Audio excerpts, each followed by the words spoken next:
going to hardcore shows, one young Jared Weiner being at the shows in the pit, and someone being like, yo, that dude trains jiu-jitsu. And we're like, oh shit, he's Hoist Gracie.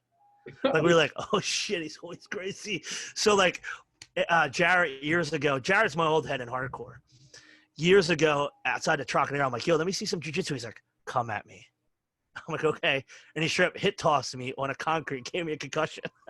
He's like, yo, I felt so bad, man. You're my young boy. But like, so we knew it existed, but I got the money for jiu-jitsu. I didn't even think like I could do jiu-jitsu. And I had a lot of friends from the 90s hardcore scene, 2000s hardcore scene, who got very involved in jiu-jitsu. And I done American Kempo as a kid. We all got taught how to box. But, you know, I never thought to me that I could do jiu-jitsu. Mm-hmm. And fast forward to my late 30s, I'm married. I'm working at an oil refinery running a job. I'm getting fat because I'm the boss of the job. I have like 2 45-minute lunches. I got a 3-hour commute. I gained a lot of fucking weight. And I'm outside of I'm inside a show, and H2O Adam, I told the story on the Instagram, but we did a show at the basement of the church, obviously. And Adam's like, there's a guy outside with a baseball bat and a hoodie. I was kind of like, oh, all right. And, you know, I had a lot of friends at the show. So, we'll go out and check it out. It was the end of the show. We have to sweep, clean, mop the floors before we can leave the venue. That's what's so cool about the church. We get a haul, we turn it into a mess, and then we have to get rid of the mess and return it. It's actually like a ritual stake. Like, you get to use this place, but you have to take care of it. And it like infused a lot of cool shit. So I realized at some point, all right, I don't hear no one getting killed, so maybe everything's good. So I go up the steps of the church, and as soon as I go outside, I hear, yo, motherfucker. And this guy comes at me with a baseball bat. And I told my dudes, hey, stand back. I'm like, yo, chill out, man. You got rocks. So then I go in the trash, and I threw a bottle at him, missed, threw another bottle, hit him in the face, and ran and grabbed him around his chest and picked him up and slammed him on the ground. Now, obviously, because I'm kind of a fucking retard goon, I had worked the door at the bars. I got taught how to, like, safely take people to the ground and that kind of stuff from, like, bar bouncer training that they give you, you know, but like I was a door guy most of the time, you know, like, so I knew enough to take people out of shows. So I knew how to pick somebody up and slam them on the ground. Yeah. There, after that whole situation was disposed of, Adam and Toby were like, Jared has to give you an honorary belt for that. That was great street jiu-jitsu. And there was a guy from BJJ United who was there who I was like, yo, what do you think? He's like, no, that was exactly what you should do in jiu-jitsu. And now I understand it. I basically ran up, got under hooks, literally slammed him, and stayed in full mount. I didn't pummel him. I told him, like, dude, I love you. You got to calm down. You know, I had to hit him a couple of them, like, yo, chill out. But, like, just maintained mount and was like, yo, you need to chill the fuck out. And it definitely threw me through a loop because I might get into, like, some stupid shit, but I haven't been in real back and forth fights in a while. I've kind of not grown past it, but socially I don't put myself in them positions often. Mm. So I was like, man, are we at this stage where young kids only want to throw hands? They just want to hit you with a bat? Mm. And then I'm like, are they that afraid of me? Because, like, old shit? Like, what the fuck? And I texted Jared. He's like, dude, heard you're doing some jiu-jitsu down there, like, fucking with me. I talked to him about it, and he's like, dude, I think you should try it. He's like, it doesn't hurt you to learn, and it could, you know, obviously look at the situation. You're still in the mix with all this crazy shit. My wife went behind my back and bought a gi from the school. And I got bad concrete burn on my knee the week I was going to start. Like, when you get concrete burn, it looks like the worst scab you've ever had, but it's wet. It's like a wet healing scab on my knee. So when we did the Wisdom and Chains Already Dead video, there's a bunch of dudes from jiu-jitsu, and Jared's like, what? Are you ever going to train? Your wife bought that gi a month ago. I'm like, look at my knee. He's like, don't put that knee on my mat. But when that knee heals, you better get your ass in the mat. And that's really what got me to take the leap into jiu-jitsu. That's probably the best thing I've heard all month. And that just made my day. That just made my day. It's like, it literally was like a lightning striking at the perfect time. Like, I was depressed. I've dealt with depression and suicidal tendencies for most of my life. I didn't have that outlet anymore from that rush. Like, yeah, I can mosh and kick some, but there are some times where, like, I start moshing, people stop moshing. I'm like, all right, maybe I'm either too crazy or maybe it's just not the time for me. Like, I don't get that play like the younger kids get to play anymore. You know, like, stage dives hurt when you land bad, you know, plus I facilitate a lot of these shows. So I don't have that same mosh for 5 bands energy expelled, you know? And I pour concrete for a living, but that's like, this is what you do to make money. This is how you feed your family. This isn't like, I feel so great. I just straight edged all this concrete. This is like, oh, this is what you had to do for a living. So you don't get that cathartic release physically. Yeah. So jiu-jitsu just gave me that. How was your first time rolling? So I was never concerned about it, to be like honest, because I was just heavy. I was like a fat person, and I hadn't been fat my whole life, but I was like in the 260s, almost 270.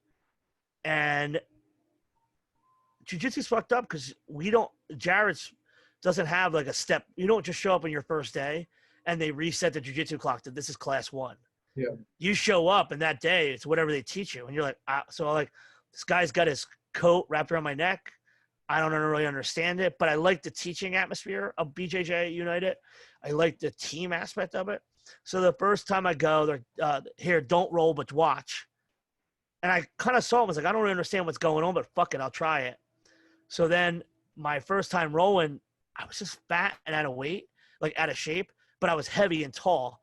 So if I could get on top of the guy, I would just squeeze, like overhook, underhook, and just like, so I got swept a lot.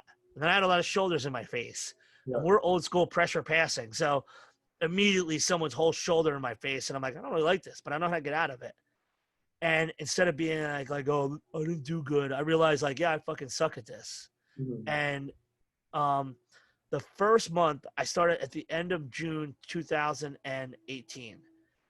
I was on a vacation with my wife in Maine in August of 2018, and Hard Carl, who's like a legendary hardcore dude, owns a tattoo shop in DC, builds tattoo machines, like an old school fucking hardcore dude who we grew up with, moved back to Philly.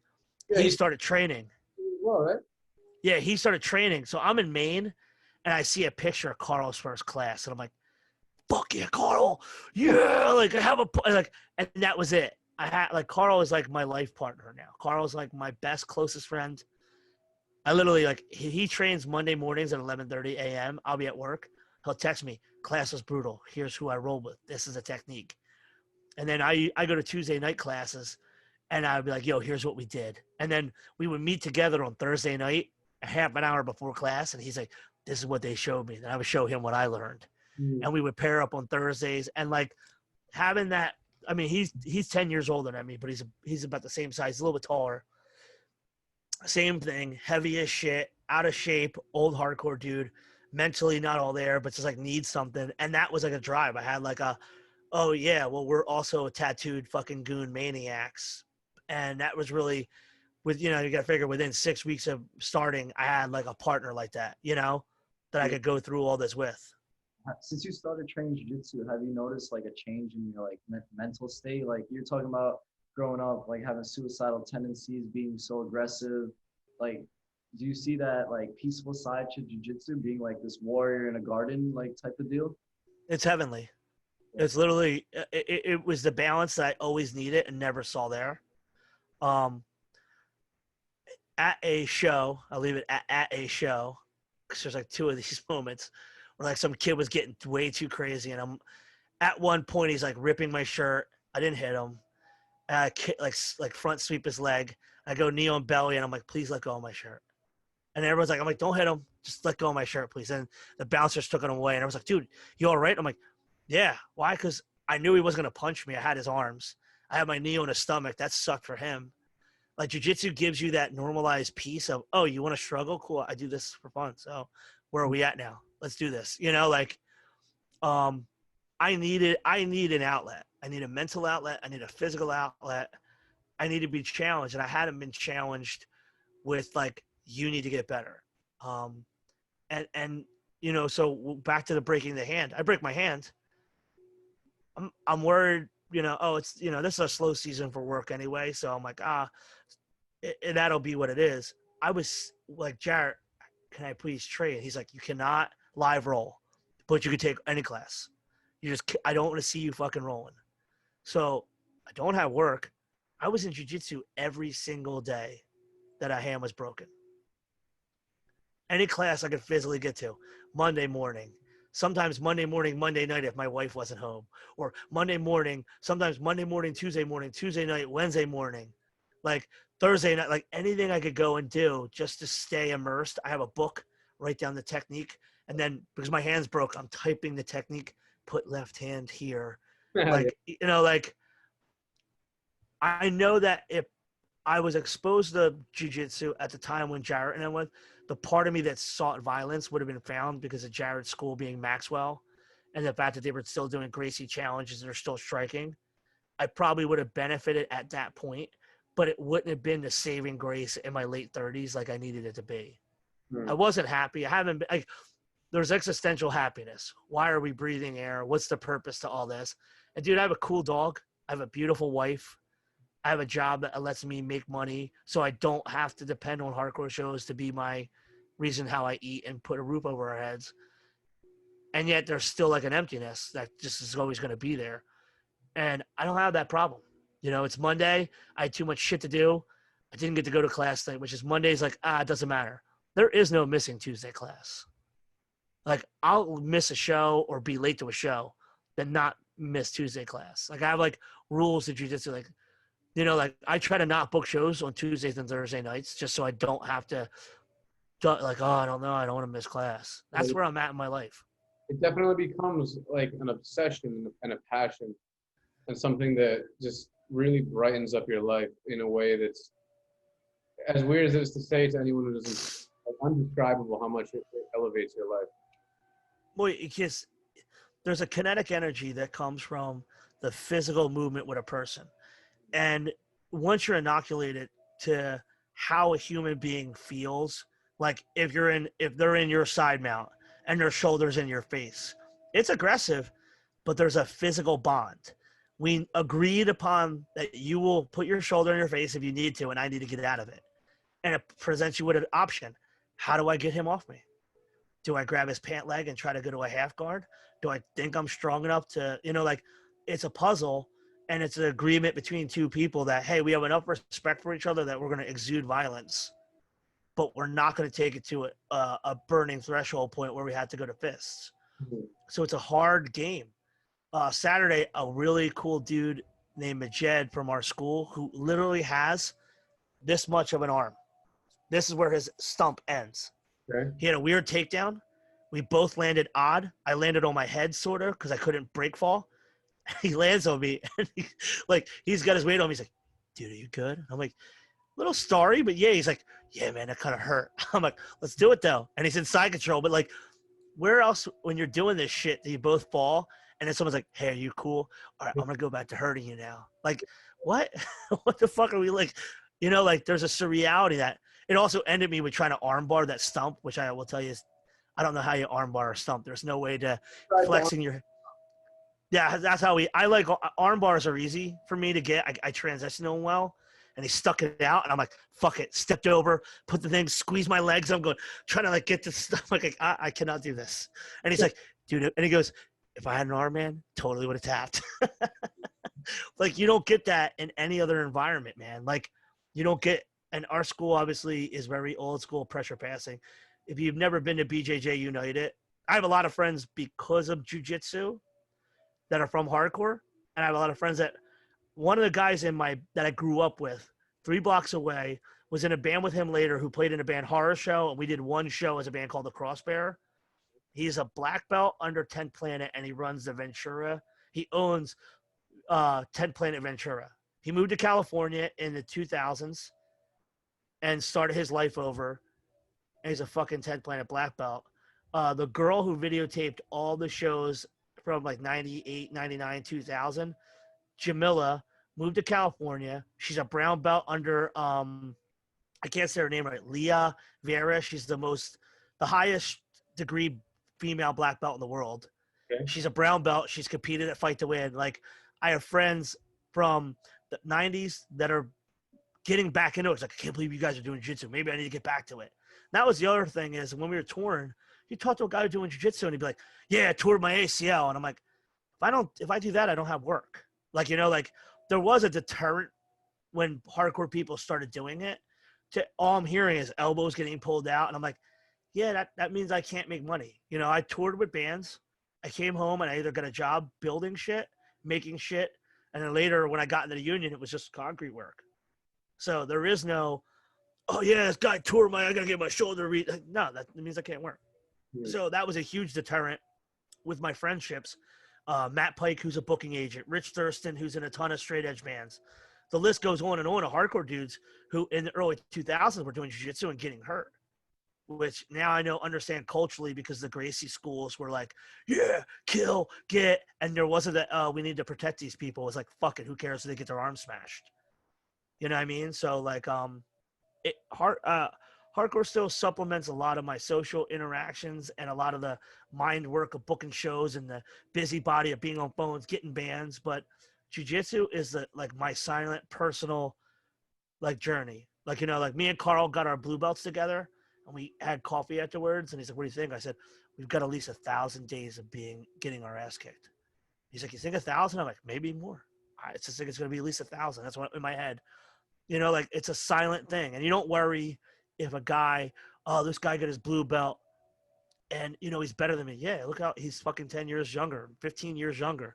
He's fucking ripped. You know, like our team is so fucking great that you come to BJJ United, which is the point I was getting back to.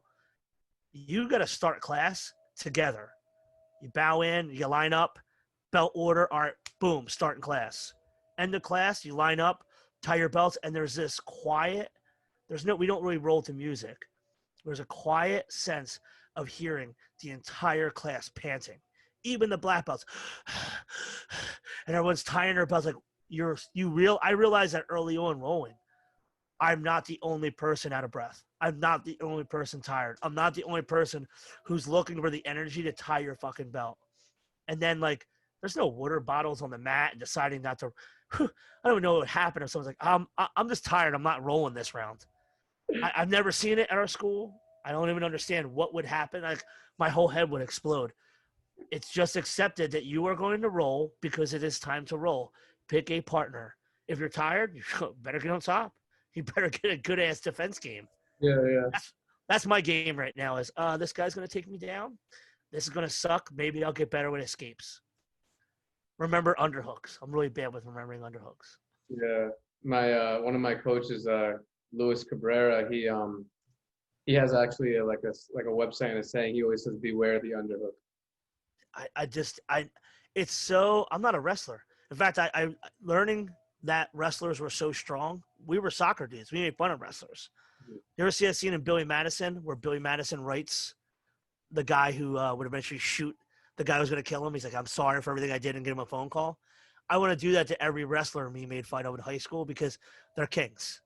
They have like, did not know that is what I should have did instead of playing soccer in high school, you know, because although this area and obviously in New York, wrestling is a big thing. So a lot of these guys coming in are wrestlers. They're just innate to destroy you. And I'm like, so I have to learn, oh shit, remember this underhook, you know? Jiu-jitsu is an experience for me that, you know, I could have rested on my laurels and be like, back in my day, we kicked people's asses. I now look at one of our best coaches is a dude named Lobster. Where like if Jared's still on the podcast talking to JT Torres, that dude's getting shouted out. He doesn't compete. He's one of the best teachers we have, and he's a fucking problem. He's super dangerous. It's actually the most painful person in the like unilaterally. Jared will be like, he's probably the most dangerous person to roll with, and he's the most nice person. Jiu-jitsu taught me that when I was young, I'm like, oh, this guy looks like a pussy. There is no person looking like a pussy on a street that you should actively seek violence with because you really don't know if they're a purple belt or a brown belt or black belt and will fucking break your wrist. 100%. Yeah. It's a lot of things, man. It's a lot of things. And then take this jiu-jitsu culture, you put it on top of hardcore, and you got the internet. Now you have people that I have, you know, I'm getting old now. I'm not cool on Twitter, man. You know, like I don't want to be on Facebook arguing about shit, so I'm on the Twitter and Instagram. And now I've got young hardcore guys like, yo, how'd you start jiu-jitsu? Or like, dudes like, dude, I can't believe you trained. You know, like it's a new thing to keep me excited about both hardcore and jiu-jitsu. Oh, good. No, I think because we've had a few jiu-jitsu guests from Bronx Jiu-Jitsu from the gym, and a lot of what they've had in common with a lot of them brought up was like they used to fight so much outside, but since they've started training jiu-jitsu, they don't even look for fights no more. Like they've come to the point where they have this confidence, not like a cocky confidence, but they know their ability and they know there's no point in showing it to anybody. Like they know what they can do compared to a regular person outside, you know. Well, So that's the struggle of ego and pride in a young man, is like in this social interaction, in a social incident, I have to stay on top. I have to be the person that wins, and there really is no winning if this guy pulls out a gun and shoots you. Yeah. And I started grasping that as things became more honest and real. Like my wife, I met her while I was on tour as a younger. She moved to California. I am a father. My kids are older. They don't live with me. But like, if I get hurt, what is she gonna do? You know. And then also like, cool, I can roll around in the street and fight with this idiot. You know, like I learned from bouncing at clubs what was worth it, what wasn't, and not that the fight isn't in me anymore, but in jujitsu, you can look at the situation from a different angle. Like, oh, this guy's getting aggressive. Well, I need to watch what he's up to. Because before, I was like in Jocko's term, default aggression. If you're gonna get violent, I'll wait. I'm not gonna wait for you to hit me. I might as well just hit you and let's just have this fight. Yeah. You know, like, but that's the goon shit.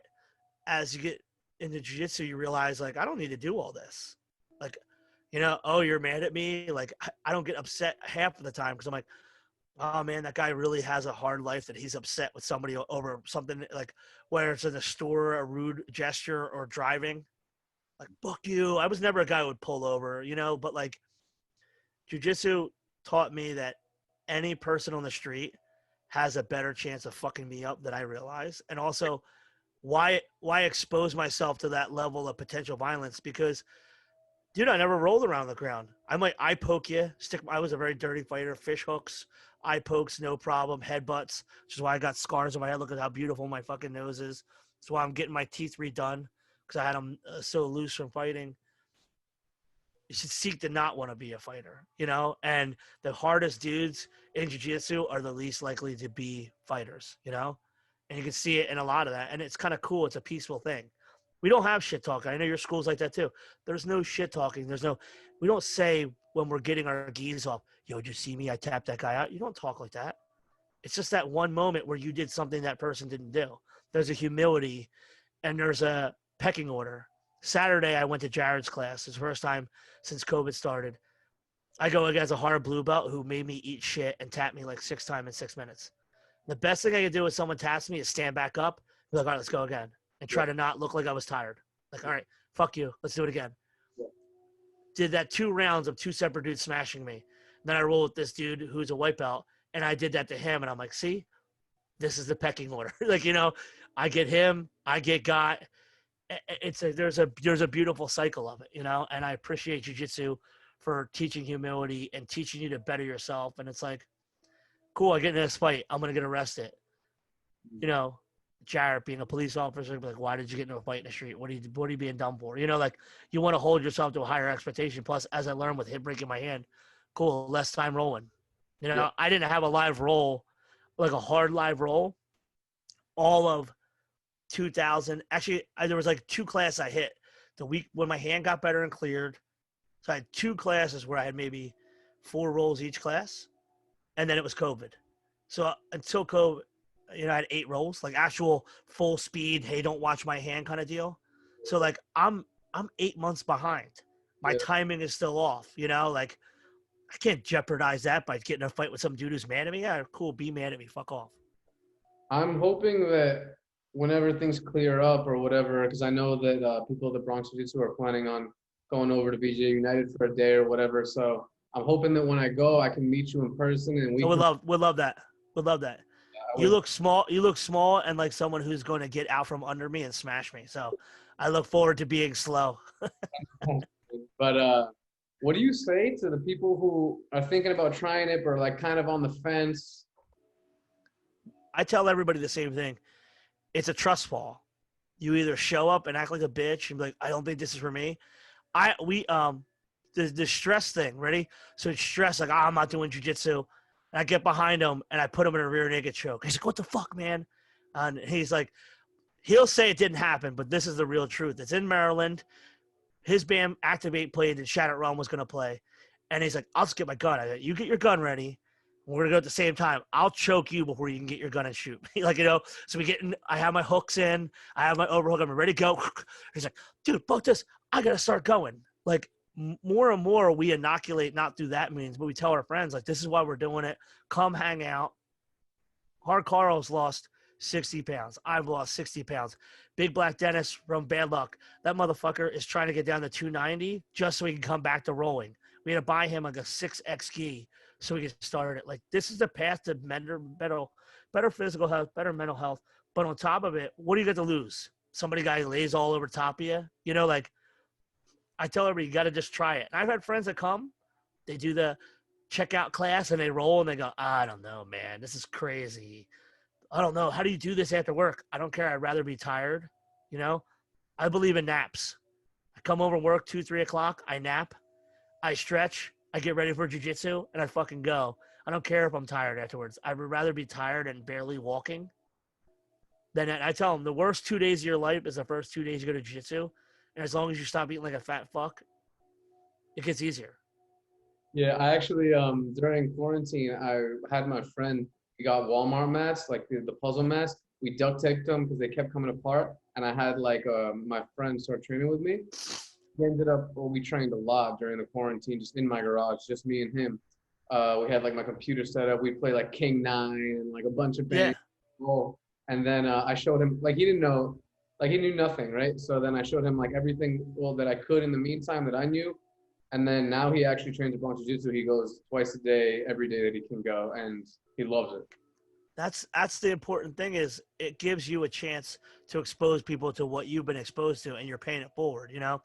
Like with Jordan with his true path thing. Like, yes. I mean, Jordan's always been an aggressive, smart person, very active. And then, you know, I started doing jiu-jitsu and people are like, yo, you know, Jordan does, you know, this person does, and you start looking at all these different people. DFJ, who played drums in Rival Mob, he plays in all these different bands. The motherfucker's a black belt in jiu-jitsu and owns his own jiu-jitsu school now. I was on the phone with him. I just called him. I was like, you do jiu-jitsu? He's like, fuck yeah, I do. He's like, yo, I think about opening up my own school, man. You got to come up and train. I'm like, what? Like, you know, like there's all these paths that lead back to hardcore.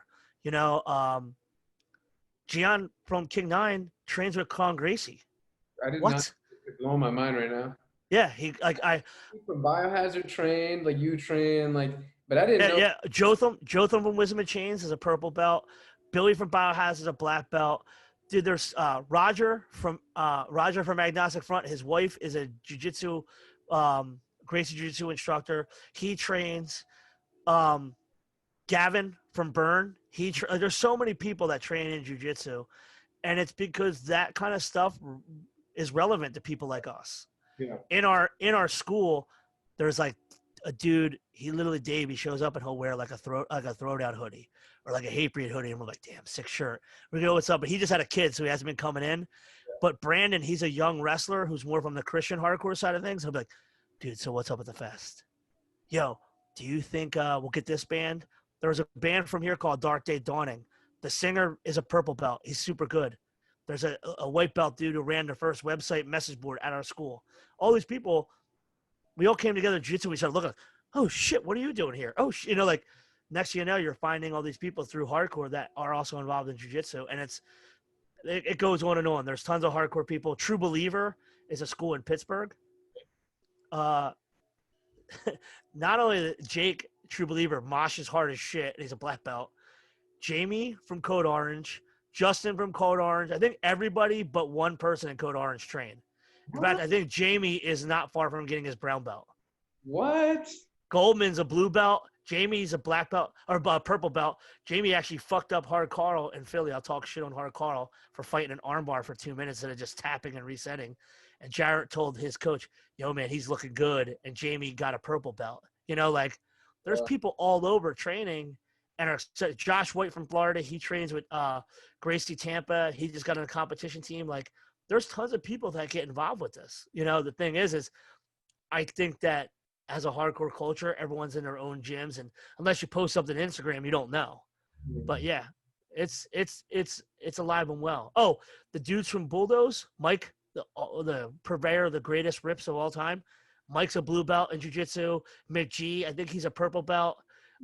Yeah, like, oh yeah, the singer of Agent of Man, he's a purple belt. Yeah, he came to this hardcore. I'm like, yeah, you stopped at purple. He's like, yeah, I've been training 3 years. I'm like, you stopped after purple? Like, it blew my mind. Yeah. My boy George. So many people.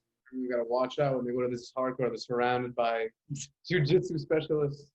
Mike Wilson, who runs Guerrilla Jiu-Jitsu in North Jersey, is like, yo, you got to do this as jiu-jitsu. I follow their account too.